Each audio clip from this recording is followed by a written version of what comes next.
You've always had a conciliatory and inclusive approach to people and your audience. The subtitle, A Conversation About America, appears to reflect that too. Could you discuss your upbringing in South Dakota and how your parents influenced insightful, inclusive, and friendly Tom Brokaw? I've been gone from South Dakota for 50 years. They think I'm going to move back any day. I still love my roots there. I still have a lot of friends. I was just out there pheasant hunting, which is a religious holiday in my own I go back every year to see my friends.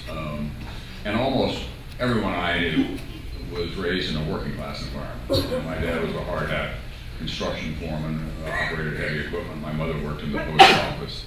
And we worked on big construction sites where everyone had those kinds of skills. There were a few white-collar engineers, but they were very much in the minority.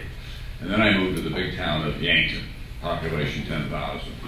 And it had kind of a white-collar population, including what turned out to be my future father-in-law, who was a physician, Doc Ald. But even the white-collar people in those communities had a working-class mentality. That's how they lived their lives. You know, they didn't show off. They weren't ostentatious, even though they had more income. And so we all grew up that way. And the ethos of the working class is that you earn what you're going to get every day. And you do it kind of as a team. Everybody has to have a place on the team. And in my case, what I learned very quickly was that I could maybe fool my parents on something, get away with a little something, but somebody in town would find out about it. And they would confront me, because you were raised by the village. And then they invested in you their own hopes. They made an investment that you've got some possibilities, you ought to go out and pursue them. So I always felt like I was encouraged by those people. And I watched small businessmen struggle, and I've watched other small businessmen be entrepreneurial and succeed.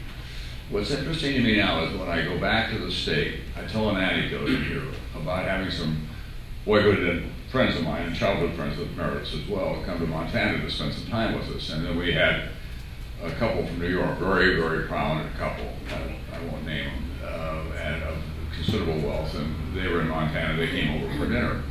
So I introduced our New York friends to my South Dakota friends sitting around the table. And I said, this is kind of a full-service table that you're sitting at tonight. That's the chief federal judge of the state of South Dakota.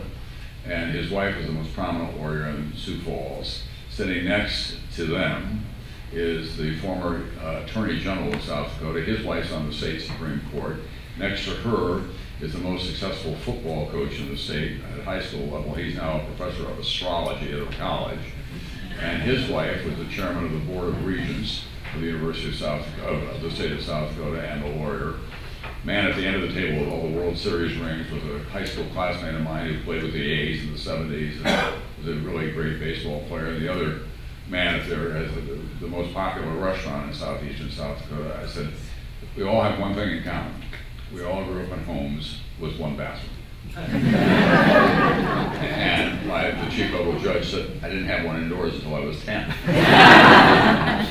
But it was emblematic of how the state has changed. They'd all prospered, and they'd all gone to college, and they'd all taken their place in the public arena in one fashion or another, because that was the wish and hope of their parents. That's why, parents work together. So that helped imprint me forever. I'm privileged to go to White House state dinners and be in the Kremlin. I've just been invited to come to Riyadh to see the new Crown Prince of Saudi Arabia, and I can move around the globe pretty easily. Always a voice at the back of the mind is either my father's voice or one of my pals from Yankton saying, hey, big shot, what do you think you're up to here? Don't forget us. So that's been very helpful to me.